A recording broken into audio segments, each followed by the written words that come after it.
আজ দুপুর 12টার মধ্যে ঢাকা মেডিকেল কলেজ শিক্ষার্থীদের হল ছাড়ার সময়সীমা শেষ হচ্ছে। শনিবার দুপুরে ঢাকা মেডিকেল কলেজ অনির্দিষ্টকালের জন্য বন্ধ ঘোষণা করে এই নির্দেশনা দেন কলেজ কর্তৃপক্ষ। এর আগে দ্রুত নতুন হোস্টেল নির্মাণ সহ 5 দফা দাবিতে শিক্ষার্থীরা বেশ কিছুদিন ধরে আন্দোলন করে আসছিলেন। এতে একাডেমিক কার্যক্রমে অচলাবস্থা সৃষ্টি হয়েছে। তবে বিশ্ববিদ্যালয়ের পেশাগত MBBS পরীক্ষায় অংশগ্রহণকারী শিক্ষার্থী এবং বিদেশি শিক্ষার্থীরা এর আওতাভুক্ত থাকবেন বলে জানায় কর্তৃপক্ষ। দর্শক, এই মুহূর্তে ঢাকা মেডিকেল কলেজ হাসপাতালে রয়েছেন সহকর্মী মাহিন আরাফাত, সরাসরি যুক্ত হচ্ছেন তিনি।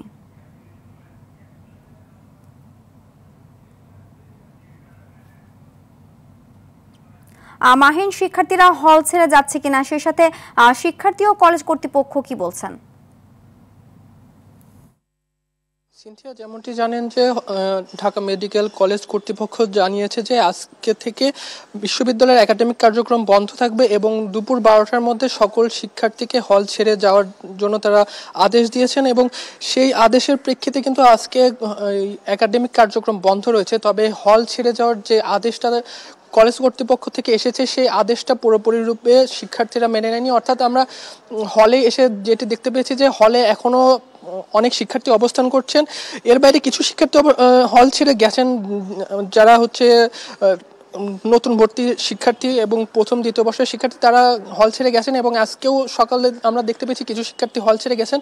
এর বাইরে আমরা দেখতে পেয়েছিলাম যে কিছু শিক্ষার্থীর অভিভাবক হলে এসেছেন তাদের সন্তানকে ফিরিয়ে নিয়ে যাওয়ার জন্য, কিন্তু যারা আসলে আন্দোলন করছিলেন, আন্দোলনের সাথে সম্পৃক্ত ছিলেন, সেই সকল শিক্ষার্থী আসলে হল ছেড়ে যাচ্ছে না। তাদের সাথে আমরা কথা বলেছি, তাদের সাথে আমরা কথা বলে যেমনটি জানতে পেরেছি যে তারা দীর্ঘদিন ধরে আন্দোলন করে আসছেন নিরাপদ আবাসনের জন্য, কিন্তু কলেজ কর্তৃপক্ষ এতদিন তাদের সেই আন্দোলনটি আমলে নেননি। তারা দীর্ঘদিন ঝুঁকিপূর্ণ অবস্থায় ক্লাস করেছেন এবং দীর্ঘদিন ঝুঁকিপূর্ণ অবস্থায় তারা হচ্ছে হলে অবস্থান করছেন। তারা যেমনটি বলছেন যে কিছুটা মৃত্যু ঝুঁকি নেই আসলে তাদেরকে ক্লাস এবং হলে অবস্থান করতে হয়েছে, যেহেতু আন্দোলনে এতদিন চলার পরেও কলেজ কর্তৃপক্ষ তাদের আন্দোলন আমলে নেননি। তারা যেমনটি বলছেন যে তাদের দাবি পুরোপুরি বাস্তবায়ন না হওয়া পর্যন্ত তারা আন্দোলন চালিয়ে যাবেন এবং হল ছেড়ে যাবেন না। তাদের দাবির কথা আমাদেরকে যেমনটি জানিয়েছেন যে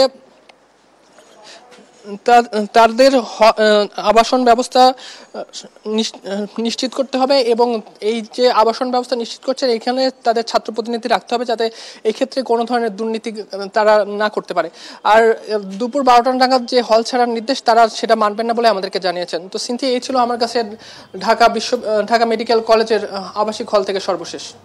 ধন্যবাদ।